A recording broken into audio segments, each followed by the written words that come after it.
Good afternoon. मैं Radhika Raghav, student of LLB fourth semester, Shamsher Bahadur Saxena college of law, Nagdeli Kala Rohtak. जैसा कि आप सब जानते हैं कि मैं ऑनलाइन प्रेजेंटेशन देने जा रही हूँ। मेरा जो प्रेजेंटेशन का टॉपिक है वो है, जैसे मैंने अपने इंट्रोडक्शन में बताया है आपको, मेरे इंट्रोडक्शन में ये भी बताया था कि मैं क्या क्या डिस्कस करना है और इन डिटेल्स में अभी आपको बताने जा रही हूँ।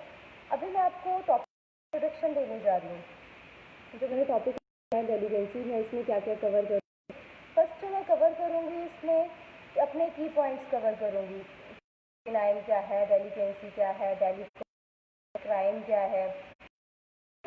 इसमें यह भी कवर करूँगी कि जुवेनाइल और एक एडल्ट को कैसे ट्रीट किया जाता है अगर वो क्राइम कर देते हैं। कोई जुवेनाइल अगर क्राइम कर देता है या कोई एडल्ट कोई क्राइम कर देता है, उन्हें कैसे है। तो इसमें मैं सारी चीज़ें कवर करूँगी। और इसमें एक चीज़ और मैं ये कवर करूँगी कि जो हमारा एक्ट था, जुवेनाइल जस्टिस एक्ट 2000, उसको हमने क्यों रिपील किया, क्यों हम 2015 एक्ट को हम लेके आए, हमें क्या ज़रूरत पड़ी।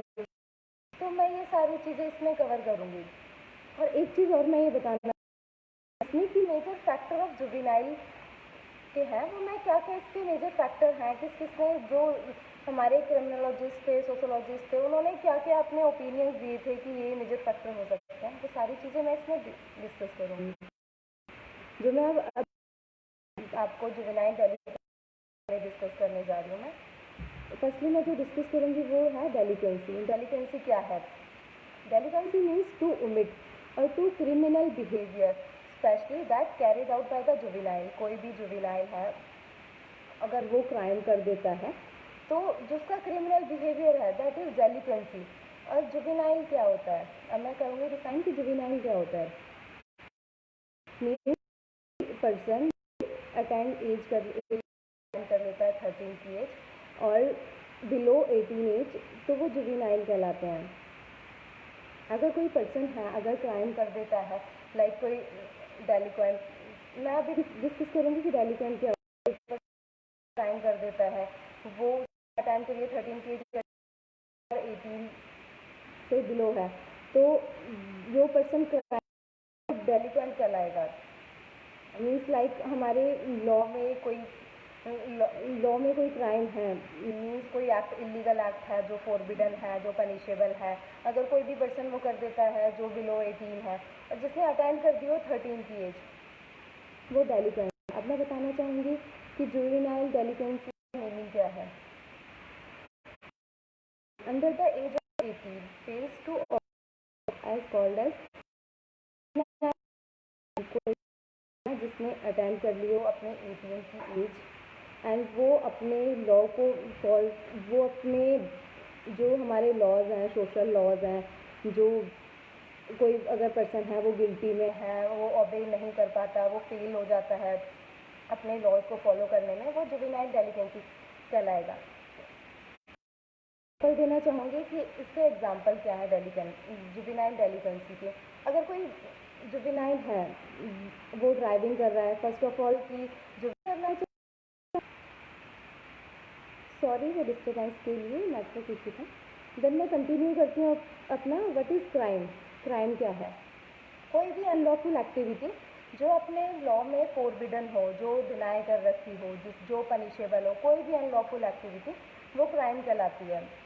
अब मैं ये बताना चाहूँगी कि जुवेनाइल है, एक जुवेनाइल है और एक एडल्ट है, अगर दोनों क्राइम कर देते हैं तो उन्हें कैसे ट्रीट किया जाता है।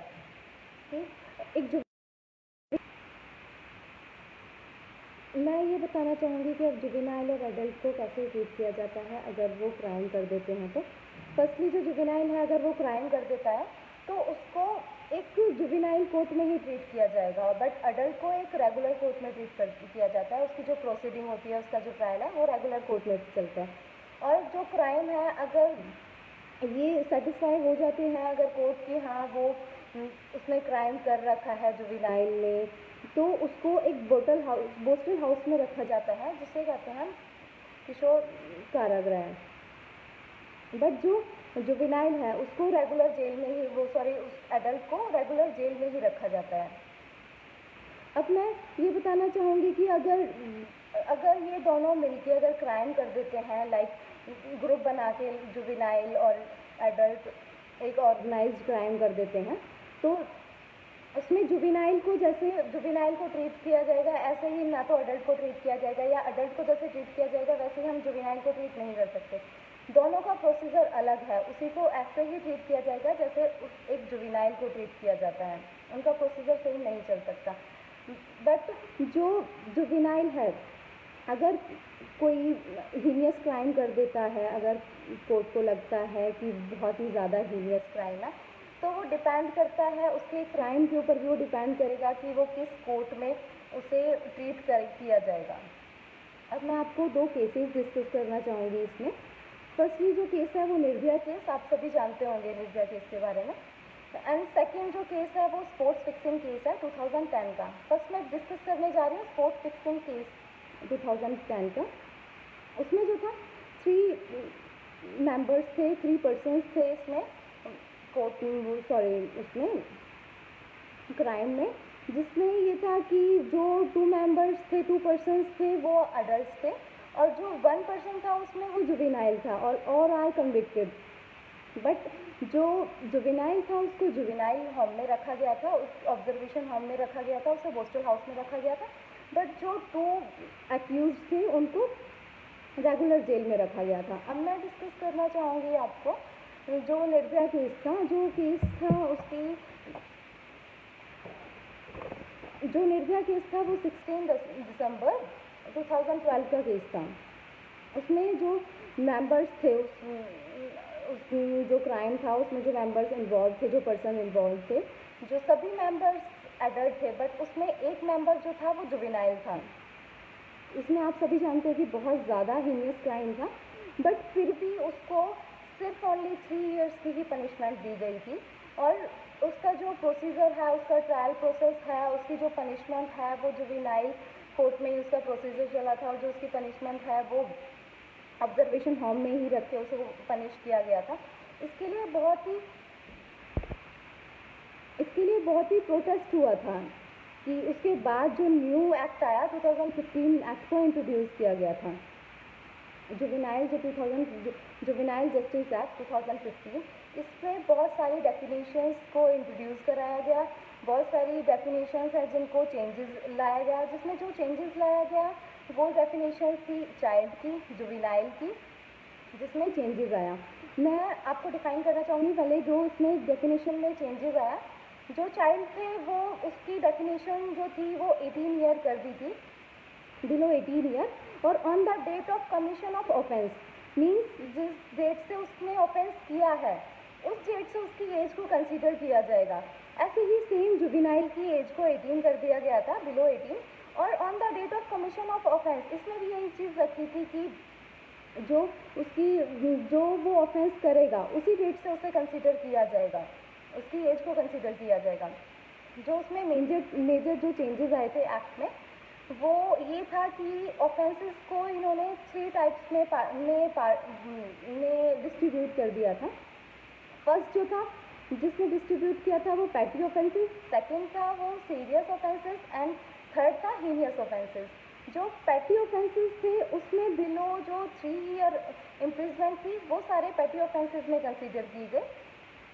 सीरियस ऑफेंसेस थे वो 3 to 7 ईयर्स की जो इम्प्रिजमेंट थी वो सारे सीरियस ऑफेंसेस में कंसीडर किए गए, और जो हीनियस ऑफेंसेस थे वो +7 ईयर्स के जो भी ऑफेंसेस थे वो सारे हीनियस ऑफेंसेस में कंसीडर किए गए। और इसमें एक चीज़ और ऐड कर दी गई थी कि जो भी अगर जुवेनाइल है वो ऑफेंस कर देता है तो उसको एज अ ट्रायल जो उसका होगा वो उसके ऑफेंस के ऊपर डिपेंड करेगा कि किस टाइप का उसने ऑफेंस किया है, पैटी ऑफेंस किया है, सीरियस ऑफेंस किया है और हीनियस ऑफेंस किया है। जो 2015 का जो एक्ट था उसमें ये चीज़ें लागू कर दी गई थी। और ये 2015 का जो एक्ट था जो कम इन फोर्स हुआ था 15 अगस्त 2016 में, मीन्स 15 जनवरी 2016 में फोर्स में आया था। इसके बाद मैं ये बताना चाहूँगी कि अमेंडमेंट की हमें ज़रूरत क्यों पड़ी। जो जुवेनाइल जस्टिस एक्ट 2000 था, हमने जो अमेंड करके अभी 2015 का जो एक्ट आया था जुवेनाइल जस्टिस एक्ट, हमें उसकी ज़रूरत क्यों पड़ी, मैं अभी ये बताना चाहूँगी। बिकॉज ऑफ अब हमारी कंट्री में जो था 16 to 18 एज के जो ग्रुप के चाइल्ड थे वो बहुत ज़्यादा आने लगे, इसी में क्राइम में इन्वॉल्व होने लगे। और ऐसा ही नहीं कि वो नॉर्मल पैटी में सीरियस में आने लगे, वो हीनियस क्राइम में भी इन्वॉल्व होने लगे। इससे क्या था, उन्हें बहुत ज़्यादा उन्हें इंक्रीजमेंट मिल रहा था कि वो एनकरेज हो रहे थे इससे। और एक चीज़ और ये थी कि पहले जो था ओनली 3 इयर्स की पनिशमेंट मिलती थी और वो भी उन्हें बैटल हाउस में रखा जाता था और उनसे उनको जो उनकी नीड्स थी जो उनकी, और जो भी उनको एजुकेशन प्रोवाइड की जाती थी और बहुत अच्छे से उन्हें ट्रीट किया जाता था। और एज अ क्रिमिनल उन्हें ना ट्रीट करके एज अ चाइल्ड उन्हें ट्रीट किया जाता था। उन्हें ऐसे ही ऑब्जर्वेशन हाउस में रखा जाता था जिन्हें बहुत अच्छे से उन्हें उनके अंदर सुधार आए।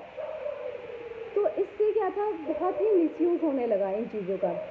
जो क्राइम है, जो अडल्ट थे जिन्हें ये पता था कि ये क्राइम है और उनको सारे इन्वॉल्वमेंट उन चाइल्ड्स को इन्वॉल्व करने लगे उन सब चीज़ों से।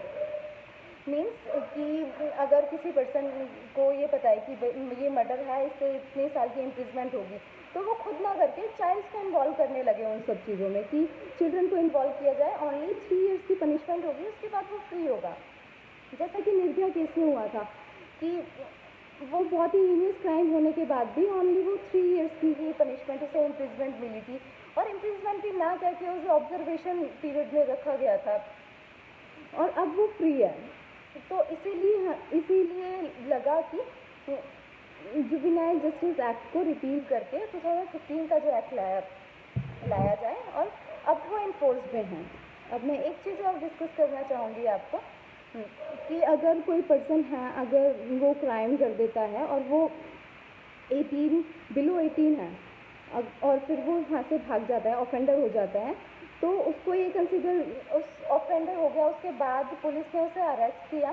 जब उसको पुलिस ने अरेस्ट किया, उसकी जो एज थी वो अबव 18 हो चुकी थी उस टाइम पे, तो उसे कोर्ट ऑफ सेशन, उसका जो ट्रायल है वो कोर्ट ऑफ सेशन में ना लाके उसे जुवेनाइल कोर्ट में ही कंसीडर किया गया, बिकॉज ऑफ कि जो उसने ऑफेंस किया था उस टाइम पे उसकी डेट कंसीडर की जाती है ना, तो इसीलिए इसको जुवेनाइल कोर्ट में ही कंसीडर किया गया इसको जो वो क्राइम किया था उस पर्सन को।